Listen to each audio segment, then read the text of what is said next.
All right, when I was a kid, there's a game we used to play called Civilization 2. I think it's up to like Civilization like 7 or 8 now. But they've never quite been as good as it was on Civ 2. Um, there, as you kind of progress in your little society along, you start off as a hunter-gatherer, and you could go all the way up to landing on the moon or visiting Alpha Centauri. That was one way that you could win the game, is that if you reached another star system. But anyways, you would unlock all these different technologies as you went along. And there was a few of them that really were game changers. That, like, if you were fighting it out with another civilization, one of the technologies that you could unlock that absolutely changed the game and made you the winner was unlocking semiconductors. Very few really seem to have quite the impact. And the designers of that game built the game off of the human story, actually human history. And semiconductors absolutely changed the game. All of a sudden, we could do things that seemed like magic because we understood semiconductors. Now, it's come a long way. Early days of like transistors and diodes, they used to be humongous, and they used to generate a lot of heat. And the things that you could do, you had to kind of tolerate some of the inefficiencies and ineffectiveness of it, because you were, at least like you were talking to somebody, just because it wasn't necessarily 100% clear, there was more than nothing, and that seemed like absolute magic. Today we would throw the machine out the window compared to what we can do. So this is our last bit of the devices class. We're going to get into eventually we're going to get into digital logic and like all the components that make digital logic possible, to include the follow on like RAM and ROM and kind of basic computing. Because the reality of it is that like the aircraft mechanic of today is not a grease monkey. Like, you're not just simply worrying about changing the engine. You have to understand the implications of computers, digital logic, integrated circuits, and everything on everything, every bit of the aircraft. I've given you examples in the past. The 787 has a fly-by-wire flight controls, where the flight control rigging is done via a computer in the cockpit. If you look at modern day engines, like the LEAP engine that goes on the MAX, right? The old, even like we went from hydromechanical units to the very analog mechanical fuel control inputs up to FADEC, and now it's I would argue that it's even beyond what traditional FADEC is considered to be, and it's getting even more complex with the new engine control units, the ECUs. Because you'll have AI and machine learning integrated into it, and the foundation for all of those things, the physical manifestation of all of those programs lies in the integrated circuit. And we're not going to make you experts at them here, because frankly, you slowly start to kind of like wander into electronics, and it's not necessarily the focus of this course. But this is supposed to, every bit of this course is supposed to whet your appetite and make you interested and hungry to learn more. Whenever I showed up in the Army in 2005, I remember the drill sergeants telling us, "Hey, look, we're not going to make you expert soldiers. We're going to show you everything that soldiering has to offer, and it's your job to kind of like hone the art, hone the edge of being a soldier all the way to the end of your career." And that's true here too. We're not going to make you experts at necessarily anything. We're giving you a license to learn to become experts later on. And that's what you're going to get on the semiconductor. So we're going to go through every little piece of this, and we're going to kind of give you a definition. If I can conjure up bits and pieces to actually show you what they look like in real life on this video, we're going to do it. But ultimately, it is like on you to learn and understand for this course so you can get past the test and get to out to the real world. But ultimately, it's going to come down to you to become the future of aviation and the technical wizard that we need you to be. Okay, so let's get started with just what is a semiconductor. All right, if you remember, we have our atom. All right, and our atom has a nucleus, and the nucleus has both protons and neutrons. So positively charged elements and negatively charged or neutrally charged elements that make up the nucleus. And then on the outside, we have our electron, our great conductor of electricity that just orbits it. Okay. Now, to create a bond between two atoms, essentially what's happening is, remember, you can have two electrons in the first energy level of an atom, the first ring. What's happened is that you have an electron that is shared by two atoms. All right. Now, both of these atoms have a separate ring, or have another ring, or another orbit, however you want to look at it, that can take more of these valence electrons. Now, what ends up happening is that you have the random free-floating rogue Ronin electron that shows up, and this first atom grabs that electron and puts it in its orbit. As it comes around, this electron who's bonded to this atom who's bonded to the first atom also steals that electron and passes him along the way. And in theory, this is like done on the level of trillions of atoms that share this sort of configuration, and they just keep on sharing that electron. This is how you get a conductor. All right? If you want, all a conductor is a string of atoms that are sharing electrons, and then they are super dense, and they just let electrons flow in and out of them. So like copper, aluminum, gold, those are really good conductors because they do a really good job at bonding together, sharing those valence electrons at the lower levels, and then passing electrons through them in the upper levels as they get more energy. So if I were to take a strand of copper wire and put power to it, I'm interjecting a bunch of electrons, a bunch of energy into it, and they're just sharing those electrons as they go. Now, let's think about another type of compound.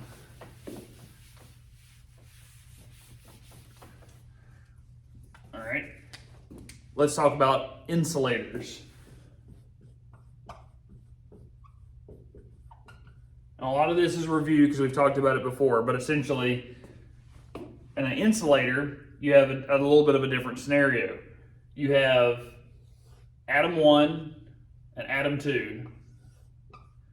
They both have an orbit that's shared with like both of their, like, we'll say their level 1 energy ring. There's those two valence electrons are being shared by both atoms. The elements that these atoms are made out of, they don't like to have anything else in any higher energy level. So they have, higher energy orbits, or higher, like electron orbits, but they don't like atoms in there, or they're totally full and they just don't take electrons. So whenever this random electron shows up, there's no room for him at the end. They say like, nope, we don't want you.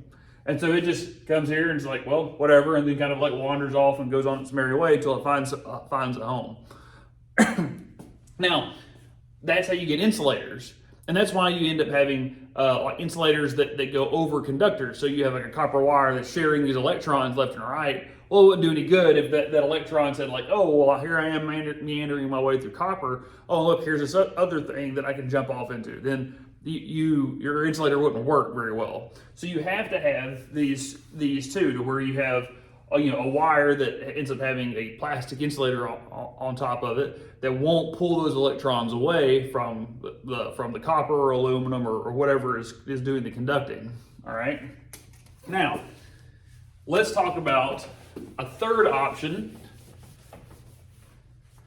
that kind of gives us the basis of where we're going to go today. The semiconductor. So which one is it? Is it a conductor or is it an insulator? The answer is both. Semiconductors will conduct electricity under certain circumstances, under certain configurations. This allows it to have two options. It can either conduct or not conduct. We're going to say insulate just to stay with the theme. All right? That gives us, you end up having this like weird bifurcation. It's like, is it a conductor? Yes or no? Like, so we'll say this is yes, and this is no. Or we could say this is on, it is conducting, the conducting is turned on, or it is off. It is not conducting. Now, if you really want to get kind of advanced, we'll say we'll give this branch or chain of events a value, or we're going to give it the value number 1. Okay? And we're going to give this one the value 0. All right? So a semiconductor can either conduct or insulate. It can either be turned on or off, and can have the value either 1 or 0. And that's going to become very, very important here in a second when we start talking about binary and digital logic. But that's the basics of a semiconductor. Now, how do they do that? Essentially, what they do is they take a silicon wafer. So we've all heard about Silicon Valley, and even the show Silicon Valley, which you haven't watched it. There's some really good computer engineering jokes in there. They take a silicon wafer. I mean, it's literally like a wafer. It's like that big. And then they imprint on it a impurity. So it's totally pure. Like there's nothing like but silicon in this little wafer. And they put things like arsenic on it or phosphate. And though that allows that impurity, gives it the ability under certain conditions to trade electrons like a conductor. Now, if it can do that, it can either be on or it can be off. It can transmit electricity or it can not transmit electricity. So that is the basics of what a semiconductor is and how it works. So now let's apply it. Okay, so the base technology that semiconductors allow us to produce, use, and manipulate is the transistor. A transistor looks like this.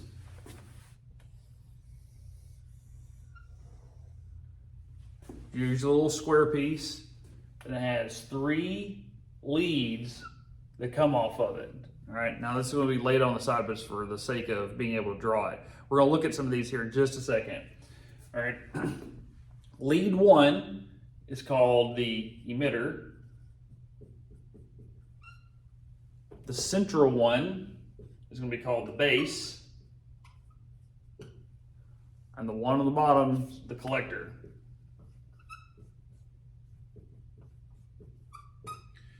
Now, we're familiar with the way relays work, okay? That essentially through a series of electrical processes, we can use a relay like a remote switch. The transistor is similar, but it's much smaller with less moving pieces. It's literally just shuffling atoms around. So, or electrons around, really. Essentially, base is almost always connected to some sort of power source.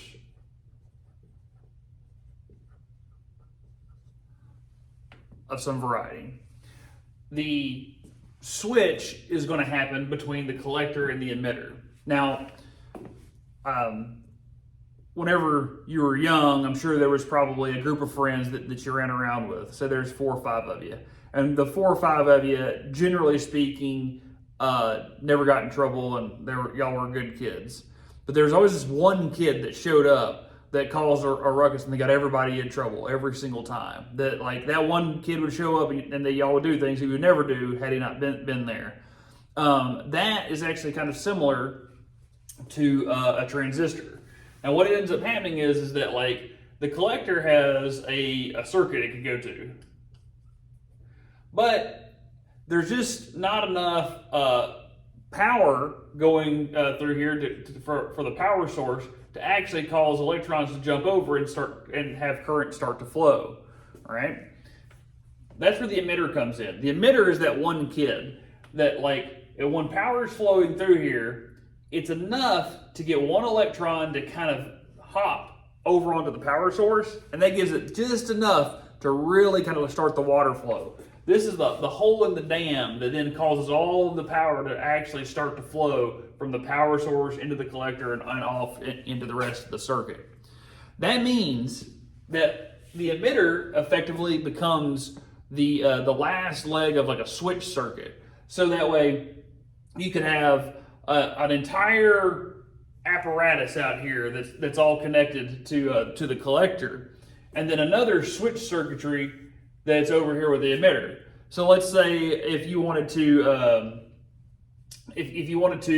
have a photovoltaic cell that either darkened or dimmed a screen, like an MFD, like we were talking about on the 3.7, 6.7, they all use that screen that has the little photovoltaic cell on the bottom right hand corner. Well, in that circuitry is going to be a transistor, because what's ended up happening is that, like, you have like airplane power coming from over here.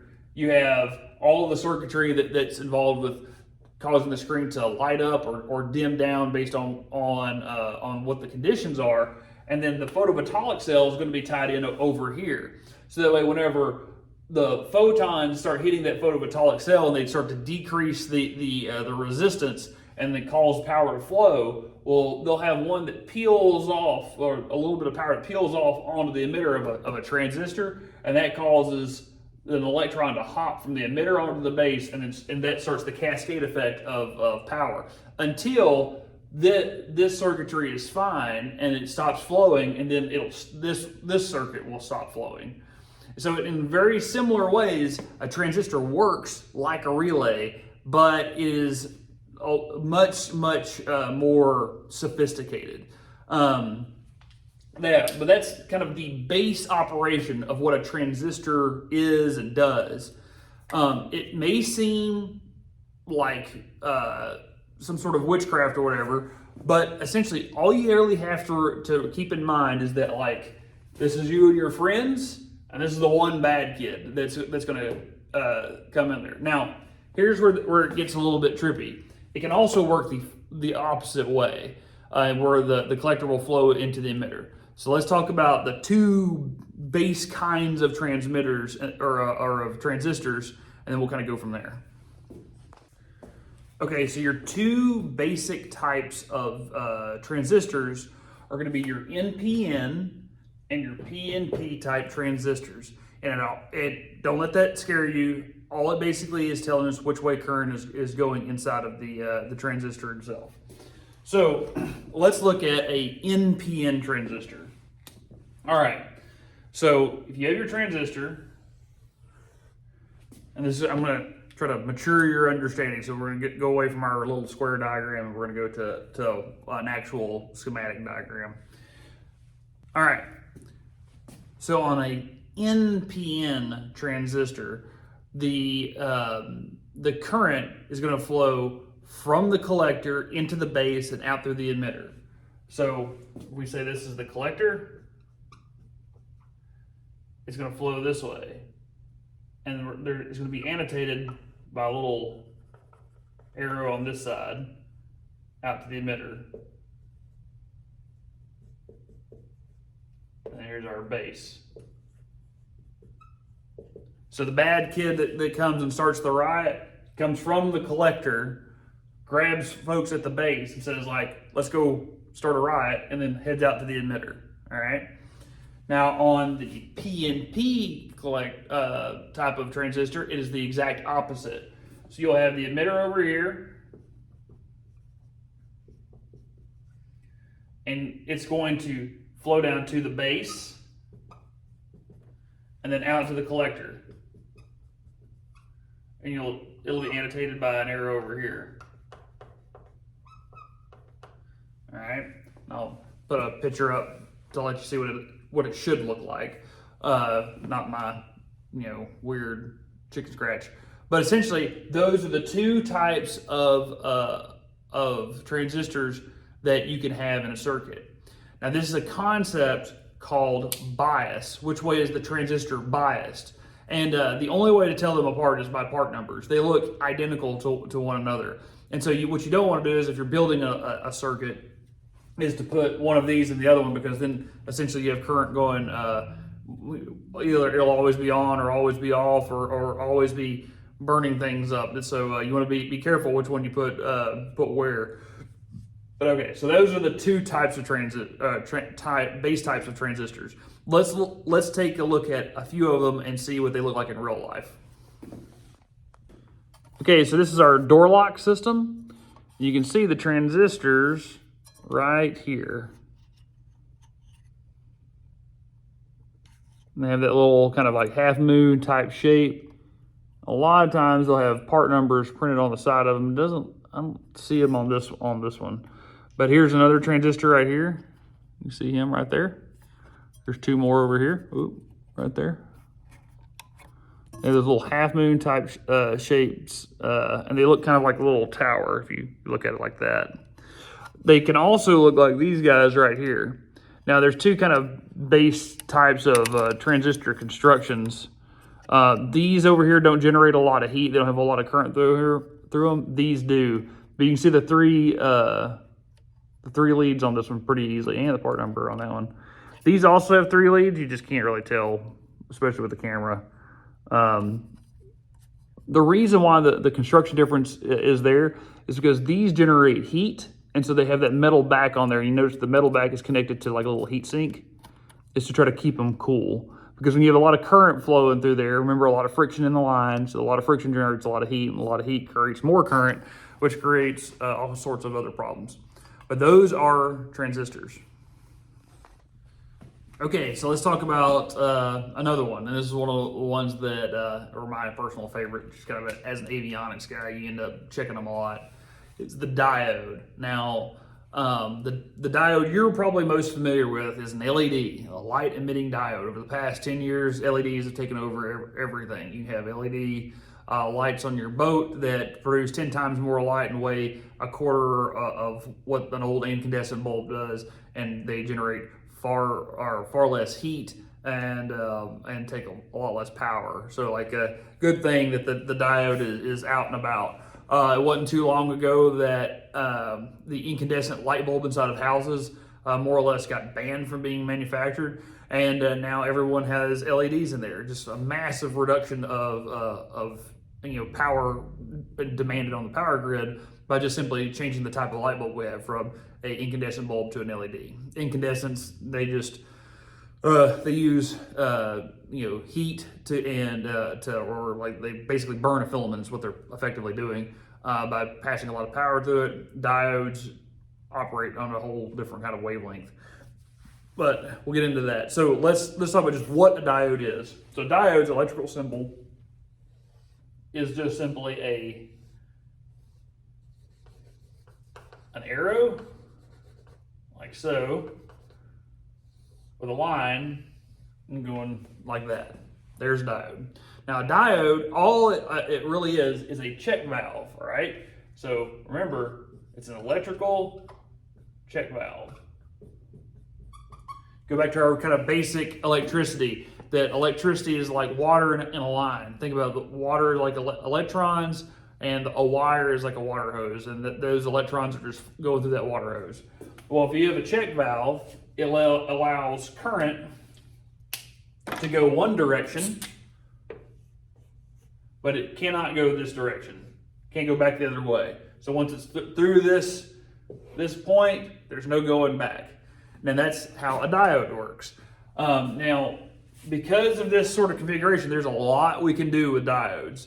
Probably the easiest way to explain this is just simply to put up pictures and we'll talk through them. But all a diode is an electrical check valve. That's all you have to remember it.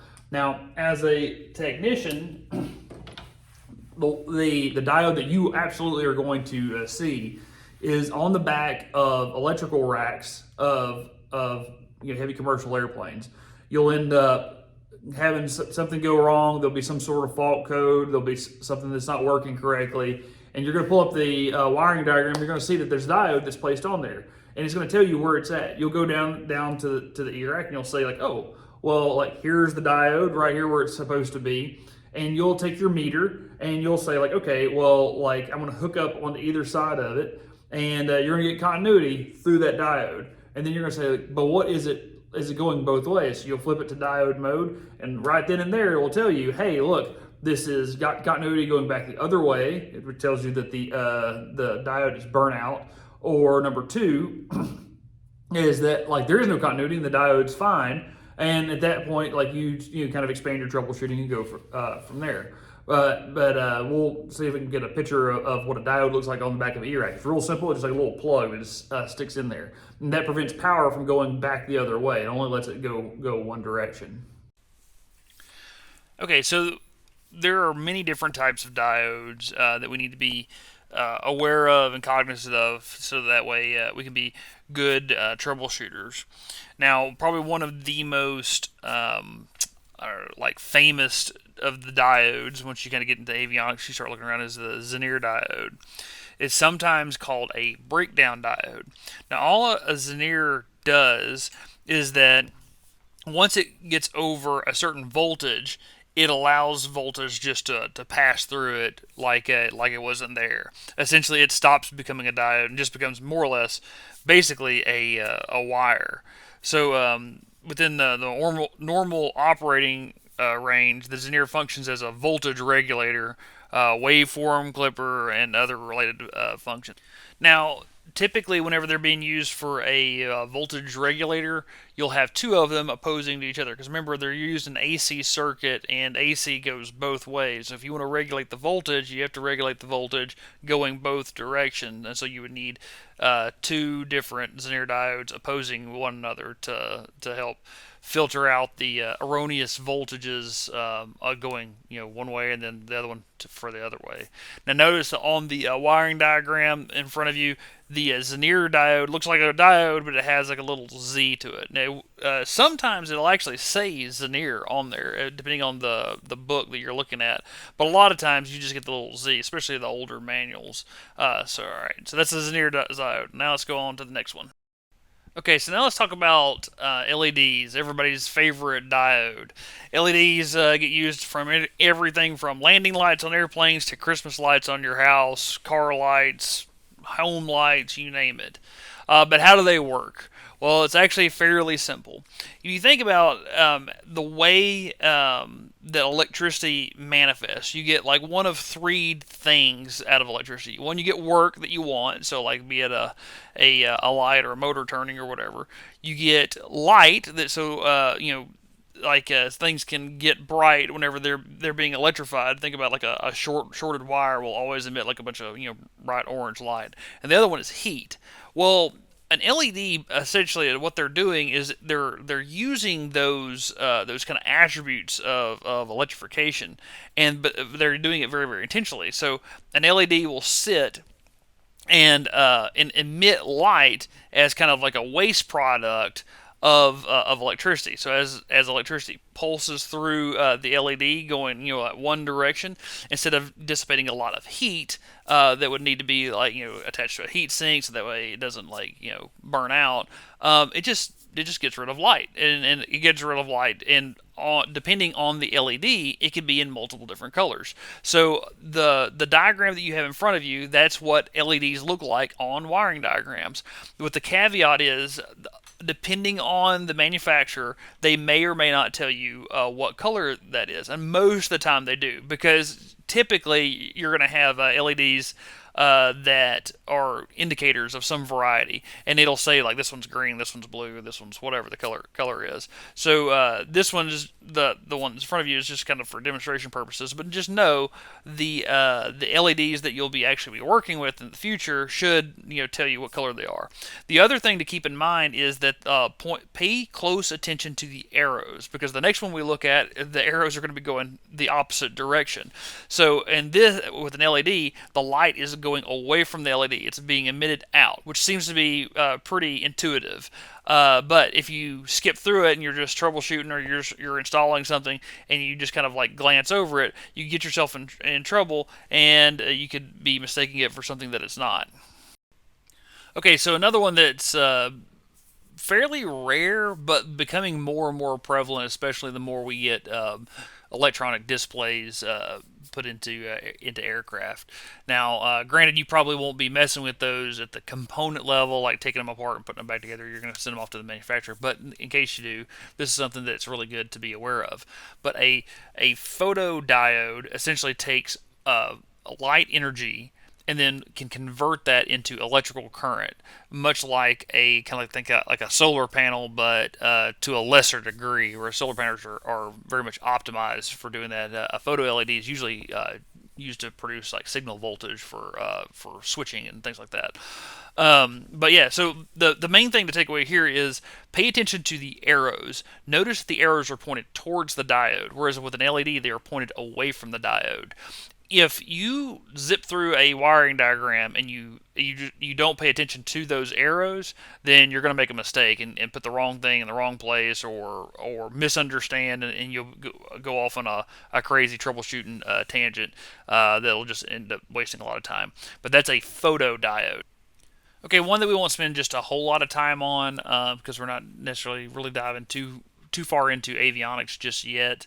Is the Schottky diode. Now, the Schottky diode is made up different than your normal silicon diode, primarily so that way it can it can switch very, very quickly, like 300 hertz, like just really, really going. But don't get super hung up on that for right now. Just pay attention to the wiring diagram there that makes the little S, just like the Zener diode made a Z. The Schottky diode will make an S, and that's how you know it's a Schottky diode as opposed to a regular diode or a diode of some other flavor. Kind of in the same vein, the Schottky diode, the varactor is a specialty diode that's used in like tuning circuits. And essentially what you have here is a diode and a capacitor smashed together. So the diode more or less will allow voltage to cross it going one direction but not the other way, and then fill up the capacitor for use in the circuit later on. Once again, don't get too hung up on what a varactor is. Just understand the symbology, and so that way you will know it as you start to read wiring diagrams here in a minute. Okay, so a step recovery diode. This is a diode, but whenever you put it on a oscilloscope, the waveform actually looks a lot like a capacitor, because instead of being this nice, easy, smooth wave as it starts to conduct, it just jumps way up. It like all of a sudden just lets a ton of voltage through, a lot of signal through, and then it drops off fairly quickly as well. And so these end up getting used a lot in radio tuning like applications for that. For that attribute of them. The so with these is don't really pay a whole lot of attention to the avionics terminology stuff, because we haven't really gotten to that. We'll do that whenever we start to talk about navigation and an airframe. But just understand how to read the diagram, just like the rest of them. The step recovery diode literally has like a little step in the very, very top. Let's talk about the integrated circuit. All an integrated circuit is taking all of the devices that we've talked about and we put them all together on one circuit card. And so instead of having like all of this weight and all these complex to discrete components, meaning they are individual components that we take this and we attach this, we take this and we attach that. Instead, it's all going to be placed together, usually on one circuit. Now, one of the ones where you can see this probably manifest the most and the most powerfully is with gyros. Now, if you go and look at the Lear's gyros, they're huge. They're these massive things that just like that. They're like, I mean, like a single gyro is like the size of a grapefruit or so. Now, on the OH-58, as things kind of progress, the Lear's in like the 1970s, the Delta model of the 58 comes out in the 90s. 3 gyros that did the same thing and better than the Lear's gyros could have fit like probably inside of my hand. Like one side, you take one gyro and it shrinks down to just 3, right? Nowadays, a digital gyro that goes into an airplane sits about the size of the tip of my thumb. They weigh basically nothing. It's all on one card. Now, it comes from circuit integration and condensing them down over time. They get smaller and smaller and smaller and smaller, down to the point now that it's just like the things that you can do. It's kind of like the famous example of like the integrated circuit allowed like your phone to have like 10 times the amount of processing power than like the computers aboard the lunar lander. Is like kind of like the kind of a classic example of the integrated circuit and how it has progressed on to be so small and so effective. The so what for aviation is that like the things that you used to see in like a 747, and that was like the only plane that you could see there because they cost so much to put in there and it took up so much space. Now you can get it on a kit box. Like all this like advanced navigation, advanced situational awareness, engine monitoring, all this other kind of stuff can all go into just like a circuit card that goes into the back side of your panel or whatever. And all you really have to do is connect the sensors, just whatever data inputs the panel is going to take. That's the so what for us. Is just that all of a sudden, like, you know, where it took rooms to fill with computers to do data, now it takes like, you know, a device that can fit in the palm of your hand. And that is the integrated circuit.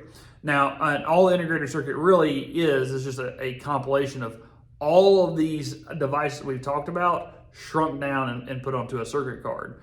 And that's what you'll mostly, now if you get into working on older airplanes and stuff, you'll still have some of these discrete components that you have to like really contend with.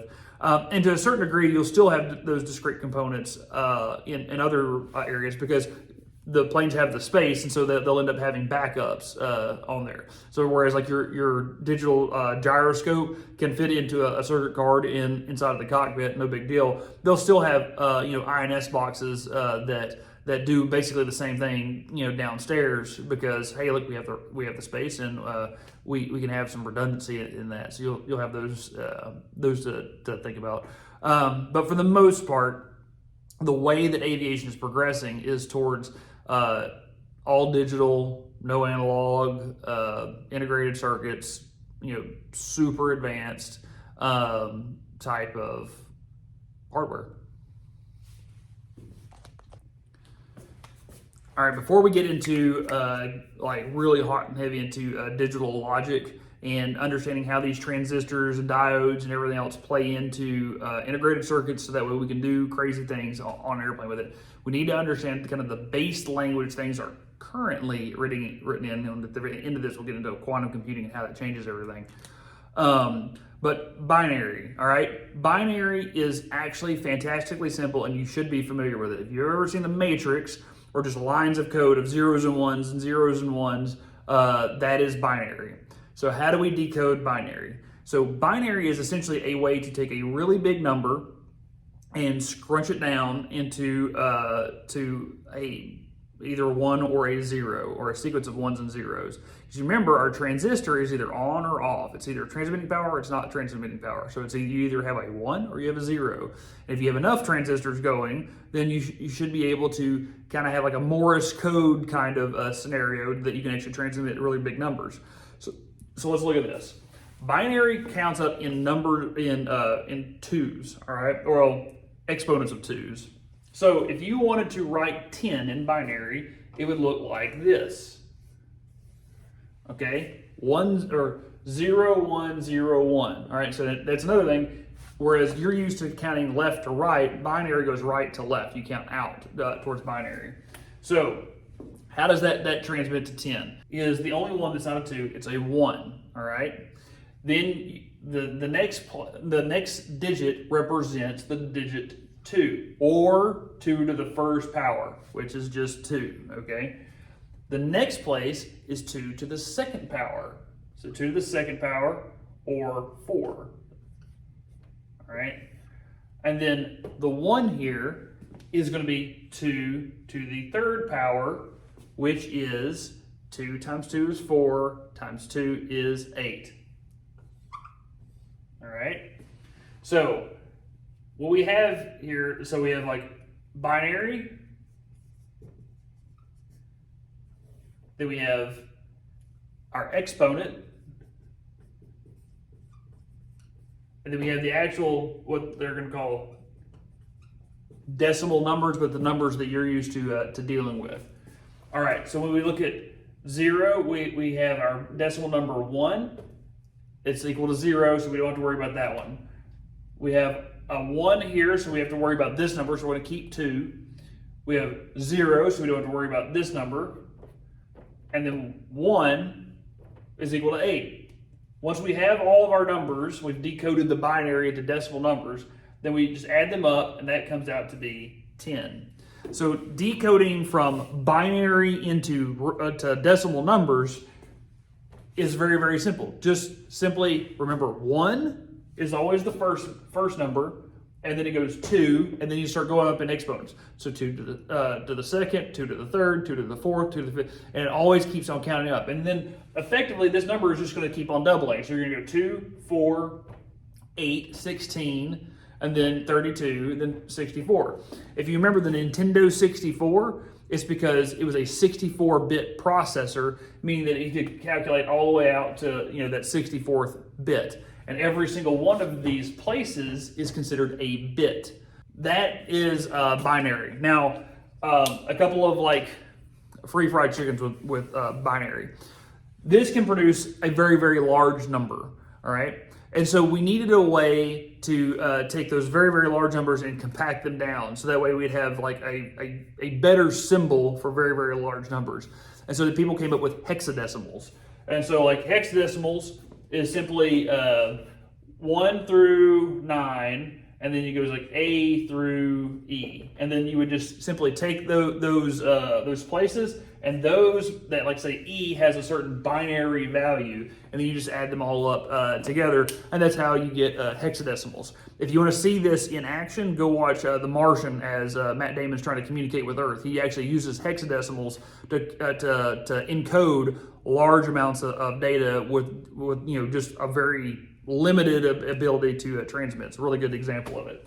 Now, in the beginning of all this, I mentioned quantum computing and how that changes it. So you have to keep in mind that binary is fundamentally a 1 or 0. It's either on or off. Like it's very binary. It's just like you have two options to transmit things. Quantum computing changes this completely. This is why it's so such a phenomenal invention. Is because with binary, you're effectively measuring the state of a transistor. It's either on or off. Whereas with quantum computing, you're measuring the state of a quark. And a quark can either have like an upspin or a downspin, or one way or the other. It has multiple options. And on top of all of that, you don't really know exactly which way it's spinning because of the whole Schrodinger's cat shenanigan, to where you can't necessarily know exactly where it's going, so you deal with probabilities. And ironically, having probability approximations is actually better for computing like really high numbers where there's a high degree of error. They're like, we think it's about right here, and then that seems to work.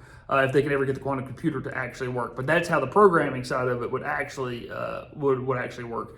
Now, if that were to happen, there's no telling what we would be able to do with an airplane. But because like you see what we're able to do now using just binary, we can navigate anywhere in the world with a high degree of situational awareness and precision using just binary code. What happens if you throw quantum computing into it? And so that's binary. That is the basic computing language of today that you need to know, because at the very least on the test, I guarantee you're going to have to convert binary to digital numbers. It's really easy. Just remember 1 and then 2 to the whatever power it's at. Then you just add it all up, and it's not hard. It looks really difficult, but it's really not that hard.